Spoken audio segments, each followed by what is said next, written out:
As Dr. Malenchuk said, my paper was called The Safest Place on Earth.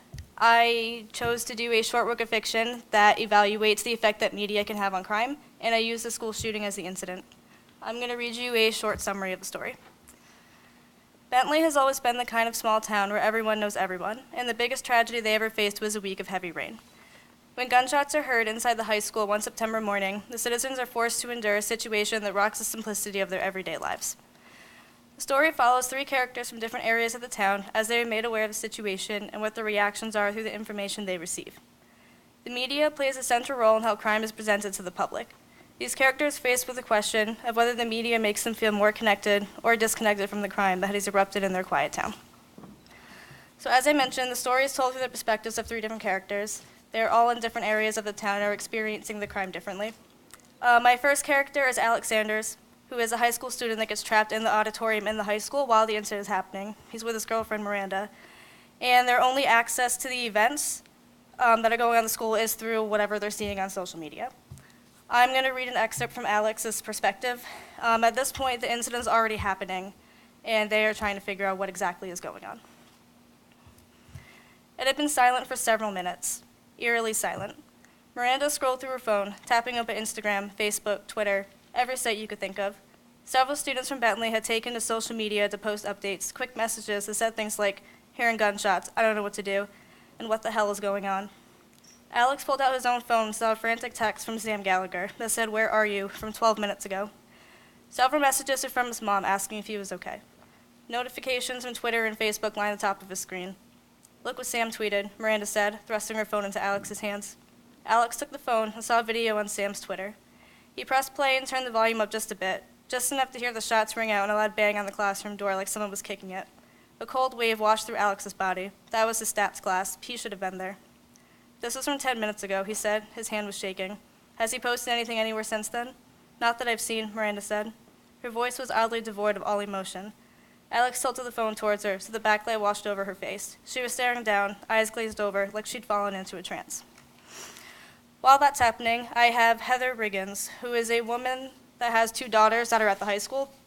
She's at her house, she's going along with her normal routines when she turns on the news, and she sees all these reports coming in. She doesn't know what's happening. So this is the section I'm going to read to you. Heather spent the morning doing her usual menial tasks. She fed the dog and made her grocery list for shopping on Sunday. Her shift at the hospital didn't start until 3, which gave her the morning to get any chores done. She stuck the list on the fridge with a magnet in case Rachel and Amanda had anything to add before gathering the laundry into a basket and dragging it upstairs. She dropped the basket on the bed, a couple stray pieces spilling onto the mattress, before turning the TV onto a news program. Call came in at about 7:54 this morning to report loud noises at Bentley High School that sounded suspiciously like gunshots, the TV anchor was saying. She sat at her desk in the news station with a stock photo of a school in the corner of the screen. The headline was plastered along the bottom in bold, black letters, "Possible gunshots at Bentley High." 911 has received several emergency texts from phones inside the building reporting the same thing. Police have been dispatched to investigate under the impression that there is an active shooter on campus. The story is still breaking. Heather sank onto the bed, the remote shaking in her hand. Her eyes scanned over the headline on the screen, but the words weren't making sense to her. It couldn't be happening. When the station switched over to the weather report and showed the upcoming sun and mid-60s temperatures for the weekend, she started to believe her mind had been playing tricks on her. She flipped the TV to another news channel. Police have arrived at the school to investigate the noise under the impression that they may just have an active shooter situation on their hands. She changed the channel again. The first nice day Bentley has seen in a week, and it's been shattered by a few gunshots that have been reported this morning just half an hour ago. Police have been informed and are arriving as we speak. My third perspective is of Monica Jackson, who is a reporter for a local news channel, WALC Channel 6 News. She is in Bentley to conduct an interview, and she's out in the streets when she sees police cars that go zooming past, and because it's her job, she follows them to see what's going on, and she begins interviewing people who were there trying to get a sense of what's happening. The squad car screeched to a stop in the school parking lot, officers climbing out with bulletproof vests on, hands grazing over the guns strapped to their hips. Officers, Monica Jackson, lead reporter for WALC. She whipped out her company badge, but the officers barely acknowledged her. "What's going on?" "We aren't releasing any information at this time," an officer with a bald head and dark sunglasses told her in a monotonous tone.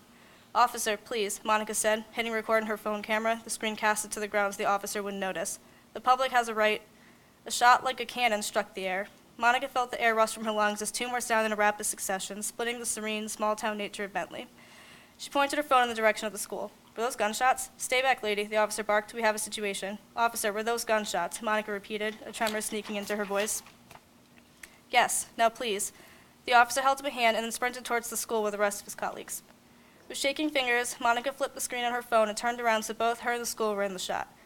This is Monica Jackson reporting live from the scene of what seems to be an active shooter situation at Bentley High School. 3 shots have just sounded from inside the building. Officers are on the scene and actively trying to figure out how to handle the situation. I will be here for the duration of the event, updating you on what's happening. Stay tuned with WALC for the quickest, most reliable news in Connecticut. So the question that I was evaluating with this story was, does the media make people feel more connected or disconnected to crime? And the conclusion that I reached was, I think that depends on the situation. I think there are pros and cons to the media. Especially now in modern society, we have several ways that people have access to the news. There's TV, social media. Most news sources have apps now, so you can get it directly on your phone. Local channels offer text alerts, so you are constantly aware of what is going on. The minute something happens, the news is out there, keeping people informed of what's going on in their community. On the other hand, how quick is too quick? Should information on a crime be spread immediately if all facts aren't known? Stories that are released to the public with little facts or potentially false information could be damaging and cause more panic and terror than may be necessary. So by the end of the story, the shooter is not revealed. I don't know who the shooter is. I never really had that in mind. By not revealing that information, I hope to end the story on that same hectic, confusing note that progresses throughout the story. It wasn't the crime itself that I wanted as the main focus, but the characters' reactions to the crime and how their media influenced their perceptions of it. I wanted to show that the media can be helpful when informing the public on a crime, but also frustrating if the information is vague or simply not there at all. Thank you.